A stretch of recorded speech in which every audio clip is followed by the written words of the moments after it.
They all saw the same truth. So why did they disagree? The Buddha's timeless parable. Have you ever wondered why sincere people, all looking at the same world, arrive at such vastly different conclusions about the nature of truth?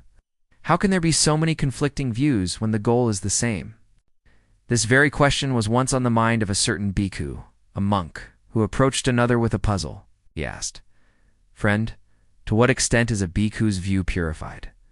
The elder monk replied, "Friend, when a bhikkhu understands the six senses, the eye, the ear, the nose, the tongue, the body, and the mind, as they have come to be, and understands their arising, their cessation, and the path leading to their cessation, it is to this extent that his view is purified." But the first monk, unsatisfied, went to another, and another, and another.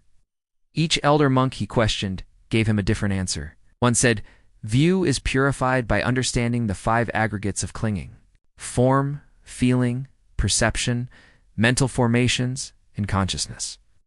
Another said it is purified by understanding the four great elements, the properties of earth, water, fire, and wind.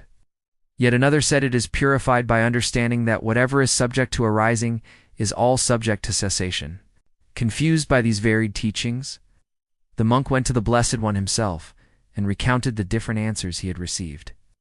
"Venerable sir," he said, "just as a man in need of heartwood, seeking heartwood, wandering in search of heartwood, would pass by the trunk of a great standing tree possessing heartwood, would pass by the heartwood, and would think that heartwood should be sought in the branches and foliage, so too, it seems, I have sought an answer from these venerable ones.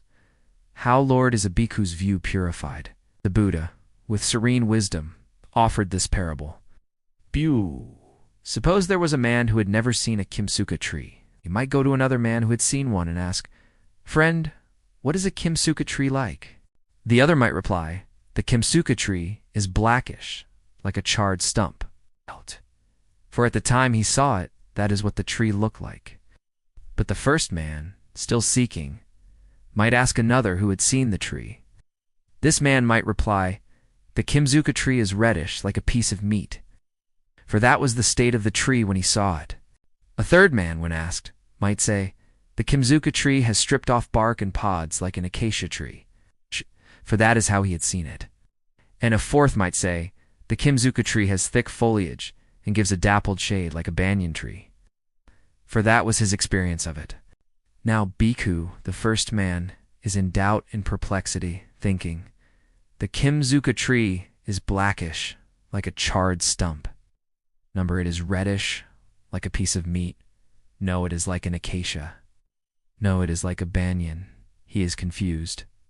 This is how it is, the Buddha explained, with the teachings of those wise and venerable monks.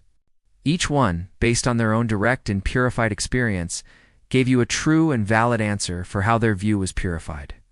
Each one had seen the tree of truth from a different, yet equally valid perspective. The Buddha continued, "Their wisdom was well declared. It is you who are in doubt and perplexity about those teachings. Just so, bhikkhu is the purified view of those venerable ones. They have rightly explained it to you in various ways according to their own purified vision. The path to a purified view is not found in one single formula, but through the direct and gradual understanding of reality as it is. It is seeing the arising and passing of all things. Whether through the lens of the six senses, the five aggregates, or the four elements. They are not competing truths, but different facets of the one ultimate truth. If this parable of the Kimsuka tree has offered a moment of clarity, we invite you to show appreciation for the teaching by pressing the like button. In doing so, you help this timeless wisdom reach others who may be seeking it. This sutta reminds us that the Dhamma, the teaching of the Buddha, is not a dogma to be grasped, but a path to be walked. It unfolds for each practitioner according to their diligence and insight. The path is sequential, just as one cannot see the leaves of a tree before its trunk has grown. One cannot attain the fruits of liberation without first purifying one's virtue, composing the mind, and developing wisdom. The Buddha concluded, "It is fitting for those good men, bhikkhu, to answer as they did. I will also teach you the Dhamma in a similar way, a teaching on the sequence of training." He then explained the gradual path, how a faithful disciple approaches a teacher, listens to the Dhamma, remembers it, examines the meaning, gains an acceptance of it, and from that acceptance, zeal springs up.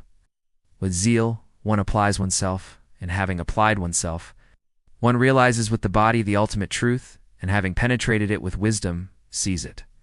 This is the gradual path. This is how all the different, seemingly separate teachings come together to form the single great tree of awakening. We hope this direct teaching from the Blessed One offers you a sense of peace and a clearer understanding. If you wish to continue exploring the direct words of the Buddha, please consider liking this video and subscribing to Tipitaka Talks. And we invite you to share, with respect, in the comments below. How does this teaching on different perspectives of the same truth resonate with your own experience in the world? May your journey be guided by wisdom. May you see the tree in its entirety,